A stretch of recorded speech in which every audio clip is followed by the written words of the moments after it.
আসসালামু আলাইকুম। Cyber security and ethical hacking course with Android সিরিজের দ্বিতীয় পর্বে আপনাদের সবাইকে স্বাগতম। সো আজকের ভিডিওর যে টপিকটা সেটা হচ্ছে টারমাক্স বেসিক কমান্ড। সো আজকের ভিডিওটা খুবই গুরুত্বপূর্ণ, কারণ আজকে আপনারা যদি টারমাক্সের বেসিক কমান্ড সম্পর্কে ভালো মতো আইডিয়া না নিতে পারেন, তাহলে পরবর্তী ভিডিওগুলো বুঝতে আপনাদের অসুবিধা হবে।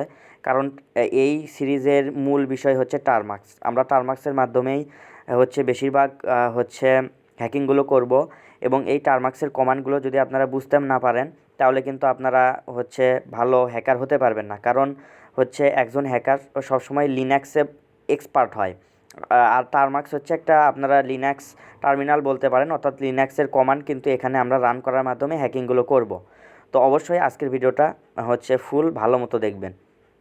সো চলুন আমরা টারমাক্সে ওপেন করি। সো টারমাক্সটা ওপেন করার পর এরকম একটা ইন্টারফেস দেখবেন। সো এখান থেকে জাস্ট প্রথম যে কমান্ডটা আমি আপনাদের শেখাবো সেটা হচ্ছে ক্লিয়ার কমান্ড।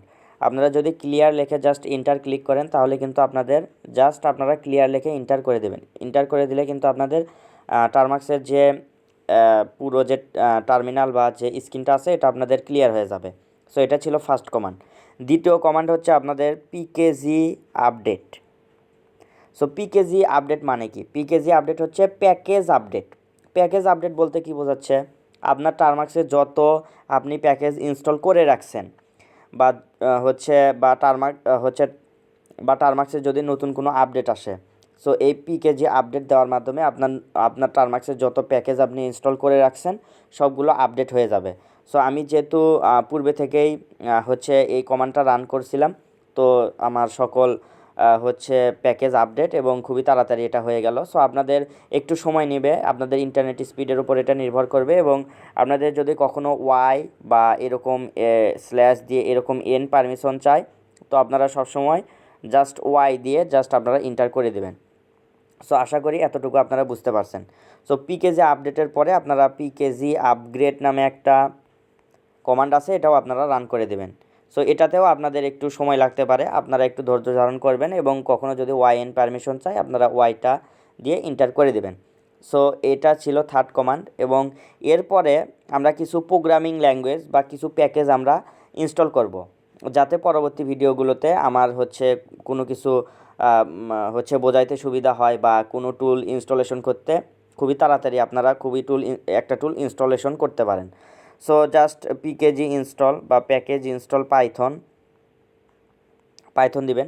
পাইথন একটা প্যাকেজ বা একটা প্রোগ্রামিং ল্যাঙ্গুয়েজ। সো এটার মাধ্যমে আমরা পাইথন প্রোগ্রামিং করতে পারবো, এবং পাইথনের যত টুল আছে সেই টুলগুলো আমরা রান করতে পারবো টারমাক্সের মধ্যে।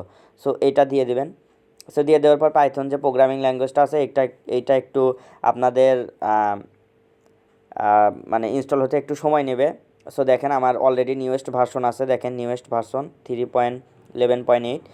সো এটা ইনস্টল আছেই। সো আপনাদের একটু সময় নেবে, আপনারা ধৈর্য ধারণ করবেন। এরপর package install PHP. So PHP দিয়ে আমি ইন্টার করে দিচ্ছি। সো পিএইচপিও একটা প্রোগ্রামিং ল্যাঙ্গুয়েজ, সো বা একটা টারমাক্সের প্যাকেজ বলতে পারেন। সো এটা জাস্ট ইনস্টল করে নেবেন, একই প্রসেস। দেন আপনাদের পিকেজি ইনস্টল গিট। সো গিট একটা আপনাদের প্যাকেজ। এই প্যাকেজটা যদি আপনাদের ইনস্টল থাকে টারমাক্সে, তাহলে আমরা গিট হাব থেকে যে কোনো টুল আমরা ক্লোন করে আমরা সেই টুলটা ইউজ করতে পারবো। সো এটা খুবই গুরুত্বপূর্ণ একটা। সো দেখেন আমার কিন্তু do you want to continue Y বা এন পারমিশন চাচ্ছে, তো এখানে আমরা ওয়াই দিয়ে এন্টার করে দেব। সো গিট হাব কিন্তু গিট প্যাকেজটা কিন্তু খুবই গুরুত্বপূর্ণ, কারণ এই গিট প্যাকেজ যদি আপনার না থাকে, তাহলে আপনারা গিট হাব থেকে কোনো টুলই আপনারা ইনস্টল করতে পারবেন না। সো অবশ্যই আমার প্রত্যেকটা কমান্ড দেখে দেখে আপনারা আপনাদের টারমাক্সে রান করবেন। সো এরপরে প্যাকেজ ইনস্টল ডাব্লুগেট দিয়ে জাস্ট এন্টার করে দেবেন। তো এখানে আমাদের ওয়াই বা এন পারমিশন চাচ্ছে, তো আমরা সব সময় ওয়াই দিয়ে দেবো। দিয়ে দেওয়ার পর আমরা এন্টার করব। সো আমি যাবতীয় প্যাকেজগুলো ইনস্টল করলাম। আরও যদি কোনো প্যাকেজ ইনস্টল করা লাগে, তো সেটা আমি আপনাদের যেই টুল ইনস্টল করব সেই টুল ইনস্টল করতে যদি আরও কোনো এক্সট্রা প্যাকেজ ইনস্টল করতে হয়, সো সেটা আমি সেই টুল যেদিন ইনস্টলেশন করাবো, সো সেই দিনই আপনাদের দেখাই দেব। তো এইটুকুই, আপনারা এই প্যাকেজগুলোই আপাতত ইনস্টল করে রাখেন। এখন আপনাদের বেসিক কিছু কমান্ড নিয়ে আলোচনা করব। সো বেসিক কিছু কমান্ডের মধ্যে প্রথমত একটা কমান্ড হচ্ছে টারমাক্স সেটআপ স্টোরেজ।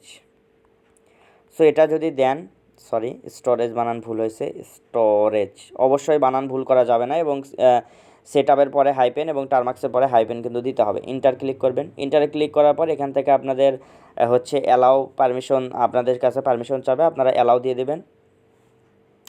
সো এই হচ্ছে ঘটনা। তো অ্যালাউ দিয়ে দেওয়ার পর এখানে আমি এখন আরও কিছু কমান্ড নিয়ে আলোচনা করব। সো এখন আসছে মেইন কমান্ড। এখন থেকে আমরা মেইন কমান্ড হচ্ছে আমি মেইন কমান্ডগুলো শেখাবো। সো প্রথম যে কমান্ড আমি দেখাবো সেটা হচ্ছে mkdir। mkdir অর্থ কী? mkdir অর্থ হচ্ছে মেক ডিরেক্টরি। সো আপনারা আপনারা কিন্তু ফোল্ডার চিনেন। ফোল্ডারের ভিতরে কি হয়? ফোল্ডারের ভিতরে ফোল্ডার থাকতে পারে, ফোল্ডারের ভিতরে ফাইল থাকতে পারে। তো একটা ফোল্ডারের ভিতরে কিন্তু এক ফোল্ডারও থাকতে পারে, বা একটা ফোল্ডারের ভিতরে কিন্তু ফাইলও থাকতে পারে। তো আমরা যেটাকে ফোল্ডার বলি লিনাক্স বা টারমাক্সে সেটাকে বলা হয় ডিরেক্টরি। তো ডিআইআরতে ডিরেক্টরি এবং এমকেতে মেক ডিরেক্টরি, অর্থাৎ একটা ফোল্ডার মেক করো। একটা ফোল্ডার মেক করো কী নামে? সাবস্ক্রাইব নামে একটা ফোল্ডার মেক করো। তো সাবস্ক্রাইব নামে একটা ফোল্ডার মেক করো। যদি ইন্টার দিলাম, কিছুই তো দেখতে পাচ্ছি না, কিন্তু এখন দেখতে পাবো, দাঁড়ান। এলএস দিয়ে যদি আমরা ইন্টার করি তাহলে দেখতে পাবেন যে সাবস্ক্রাইব নামে একটা ডিরেক্টরি কিন্তু এখানে চলে আসছে বা মেক হয়ে গেছে। তো এই সাবস্ক্রাইব নামে ডিরেক্টরির ভিতরে এখন আমরা যাব কেমনে? তো সাবস্ক্রাইব নামে হচ্ছে ডিরেক্টরির ভিতরে যাওয়ার জন্য আমরা সিডি চেঞ্জ ডিরেক্টরি, সিডিতে চেঞ্জ ডিরেক্টরি সাবস্ক্রাইব, অর্থাৎ সাবস্ক্রাইব মানে ডিরেক্টরিতে যাও, চেঞ্জ করো, ডিরেক্টরি চেঞ্জ করো। তো ইন্টার দিয়ে দেওয়ার পরে কিন্তু সাবস্ক্রাইব নামে ডিরেক্টরির ভিতরে কিন্তু আমরা চলে আসলাম। আসার পরে এখন যদি আমরা এলএস দেই তাহলে দেখতে পাবো যে সাবস্ক্রাইব নামে ডিরেক্টরির ভিতরে কিছুই নাই, কারণ সাবস্ক্রাইব নামে ডিরেক্টরি আমি কেবলই তৈরি করলাম। তো এখানে আমি বিভিন্ন এই মানে সাবস্ক্রাইব নামে ফোল্ডার বা ডিরেক্টরির ভিতরে আমরা এখন বিভিন্ন ধরনের ফোল্ডার বা বিভিন্ন ধরনের ফাইল আমি রাখতে পারি। তো এখানে আমি আরেকটা ডিরেক্টরি মানে ডিরেক্টরির ভিতরে একটা ডিরেক্টরি আমি ক্রিয়েট করতে চাই। তো আবার মেক ডিরেক্টরি করবেন। মেক ডিরেক্টরি করার পর আমি সাকিব নামে একটা ডিরেক্টরি ক্রিয়েট করতেছি আমার নামে। তো এখান থেকে এলএস যদি দেন তাহলে দেখতে পারবেন যে মানে সাবস্ক্রাইব নামে ডিরেক্টরির ভিতরে সাকিব নামে একটা ডিরেক্টরি ক্রিয়েট হয়েছে। ওকে, আমরা ডিরেক্টরি ক্রিয়েট করা শিখলাম। এখন আমরা ফাইল কিভাবে ক্রিয়েট করা হয় মানে করতে হয় সেটা দেখব। সো ফাইল ক্রিয়েট করার জন্য আপনারা ন্যানো, আমি ধরেন একটা টেক্সট ফাইল ক্রিয়েট করব। সো ন্যানো আমি ধরেন এফ ও ওয়াই, আচ্ছা যে কোনো একটা নাম দিলাম, foy.txt। দেওয়ার পর ইন্টারে ক্লিক করলাম। ইন্টারে ক্লিক করার পর এখানে একটা মানে একটা উইন্ডো ওপেন হয়েছে। এখানে জাস্ট আপনারা যে কোনো কিছু লিখতে পারেন। তো এখানে যে কোনো কিছু আপনারা লিখতে পারেন। লেখার পর এখান থেকে আপনারা Ctrl+X+Y এন্টার। ওকে সরি, এখানে একটু দাঁড়ান। এখানে আপনারা জাস্ট কি করবেন, Ctrl+X+Y এন্টার দিয়ে দেওয়ার পর এখান থেকে কিন্তু আপনারা ওটা থেকে বাইরে চলে আসবেন। এখন যদি আমি এলএস দেই তাহলে দেখবেন যে এখানে আমি একটা একটা ডিরেক্টরি ক্রিয়েট করছিলাম এখানে। তো এই ডিরেক্টরিটা এখানে দেখাচ্ছে, এবং আমি foy.txt নামে একটা মানে টেক্সট ফাইল ক্রিয়েট করছিলাম যেটা আমাদের দেখাচ্ছে এখানে। তো এখন আমি এই যে এটা তো আমি ক্রিয়েট করলাম, এখন আমরা এটার ভেতরে ঢুকবো কেমনে? সো আমরা তো সাকিব নামে ডিরেক্টরির ভিতরে ঢুকতে পারবো। কিভাবে ঢুকতে হয় বলেন তো? সো চেঞ্জ ডিরেক্টরি সাকিব যদি দেই তাহলে আমি সাকিব নামে ডিরেক্টরিতে কিন্তু চলে যাব। এই দেখেন আমি সাকিব নামে ডিরেক্টরিতে চলে আসছি। তো যদি আপনারা পিডাব্লিউডি কমান্ড দেন, পিডাব্লিউডিও একটা কমান্ড, সো এটা যদি দেন তাহলে আপনারা কি মানে আপনারা আসলে কোথায় আছেন, প্রেজেন্ট ওয়ার্কিং যে ডাইরেক্টরিটা আছে সেই ওয়ার্কিং ডাইরেক্টরিটা দেখাবে। যেমন আমি হোমের ভিতরে সাবস্ক্রাইবের ভিতরে সাকিব নামে একটা ডিরেক্টরিতে আছি। এখন কথা হচ্ছে আমি সাকিব নামে ডিরেক্টরিতে আছি, কিন্তু আমি সাবস্ক্রাইব নামে ডিরেক্টরিতে যাইতে চাচ্ছি। তো সেটা কিভাবে যাব? চেঞ্জ ডিরেক্টরি ডট যদি দেন তাহলে ইন্টার করেন তাহলে কিন্তু আমি সাকিব নামে ডিরেক্টরি থেকে সাবস্ক্রাইব নামে ডিরেক্টরিতে চলে আসছি। তো আমি সাবস্ক্রাইব নামে ডিরেক্টরিতে কী কী আছে এলএস দিয়ে দেখি। So foy.txt।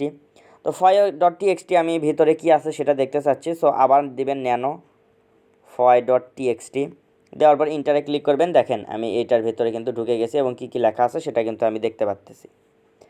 তো আবার আমি এটা কন্ট্রোল এক্স করে দিচ্ছি, দেওয়ার পর আমি বাইরে চলে আসলাম। সো প্রথমবার কিন্তু আপনাদের সেভ করতে গেলে কন্ট্রোল এক্স ওয়াই ইন্টারে ক্লিক করতে হবে, কিন্তু সেকেন্ডবার যদি আপনি কোনো এডিট না করেন, এডিট না করলে আপনি কন্ট্রোল এক্স দিলেই এরকম চলে আসবে। এখন আমি হোম ডিরেক্টরিতে কিভাবে আসব? আমি তো এখন সাবস্ক্রাইব নামে ডিরেক্টরিতে আছি, হোম ডিরেক্টরিতে কীভাবে আসব? আসার জন্য আবার ওই একই সিডি ডট ডট দিয়ে আমি হোম ডিরেক্টরিতে এখন PWD যদি দিয়ে দেখি, তাহলে আমি কিন্তু এখন হোম ডিরেক্টরিতে আসি। আমি কিন্তু এখন হোম ডিরেক্টরিতে আসি। সো মোটামুটি এই গেল আমার বেসিক কমান্ড। সো আর কি কমান্ড থাকতে পারে? তো এই হলো মোটামুটি বেসিক কমান্ড। দেন আরেকটা কমান্ড নিয়ে আপনাদের একটু আলোচনা করি। সেটা আমি সিডি সাবস্ক্রাইব নামে ডিরেক্টরিতে যাই। তো আমি সাবস্ক্রাইব নামে ডিরেক্টরিতে আসলাম, আসার পরে এলএস দিয়ে দেখতেছি এখানে একটা ফোল্ডার, সাকিব নামে একটা ফোল্ডার আছে, অ্যান্ড এখানে ফয় ডট টিএক্সটি নামে একটা টেক্সট ফাইল আছে। আমি এখন সাকিব নামে যে ডিরেক্টরিটা আছে এটাকে আমি ডিলিট করে দিতে চাই। সো ডিলিট কীভাবে করতে হয়? সো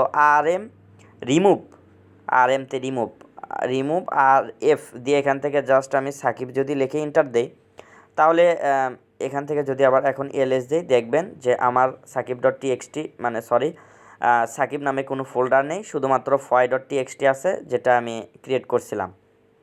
তো এভাবে আপনারা এই যে টেক্সট ফাইলটা আছে এটাকেও আপনারা রিমুভ করতে পারেন। একই প্রসেস, ফয় ডট টিএক্সটি দিবেন, দেওয়ার পর ইন্টার করে দেবেন, ইন্টার করার পর এলএস দিবেন।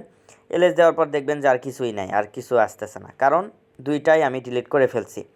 তো এভাবে আপনারা MKDI বা মেক ডিরেক্টরি আপনারা ডিরেক্টরি মেক করতে পারেন বা ফোল্ডার মেক করতে পারেন। ন্যানো দিয়ে আপনারা ফাইল ক্রিয়েট করতে পারেন, PW দিয়ে আপনারা প্রেজেন্ট ওয়ার্কিং ডাইরেক্টরি দেখতে পারেন, CD ডট ডট দিয়ে আপনারা পূর্বের যে ডিরেক্টরিটা আছে সেটাতে যাইতে পারেন। দেন আপনারা RM-RF বা এটার মাধ্যমে আপনারা যে কোনো ফোল্ডার বা যে কোনো ফাইল কিন্তু আপনারা রিমুভ করে ফেলতে পারেন। এবং জাস্ট ক্লিয়ার দিয়ে কিন্তু আপনারা এই পুরো যে স্ক্রিনটা আছে এটা আপনারা ক্লিয়ার করে নিতে পারেন। সো জাস্ট ইন্টার করে দিলাম, এটা কিন্তু ক্লিয়ার হয়ে গেল। সো এই বেসিক কমান্ডগুলো আপনারা একটু নিজেদের মতো করে ভিডিও দেখে একটু স্টপ করে আপনারা একটু নিজের যে টার্মাক্সটা আছে এই টার্মাক্সে একটু নিজের মতো করে একটু লিখবেন, আমার কমান্ডগুলো দেখে দেখে, এবং প্র্যাকটিস করবেন। সো আপনাদের যারা প্রথম টার্মাক্সে কাজ করতেছেন তাদের একটু কঠিন লাগতে পারে, কারণ তারা প্রথম আমারও কঠিন লাগতো। আমি যখন শিখতাম তখন আমারও টার্মাক্সের বিষয়গুলো কঠিন লাগতো। সো আপনাদেরও কঠিন লাগবে, কোনো সমস্যা নাই। আস্তে আস্তে আপনারা যখন টার্মাক্সে হ্যান্ডি হয়ে যাবেন, একটু কয়েকটা ক্লাস করেন, যখন আস্তে আস্তে হ্যান্ডি হয়ে যাবে আপনারা নিজেরাই বিষয়গুলো করতে পারবেন, তখন আপনার কাছে অনেক ইজি লাগবে। তো এখন আপাতত যেহেতু আপনারা যারা নতুন তারা প্র্যাকটিস করেন, আর যারা জানেন তারা তো জানেনই।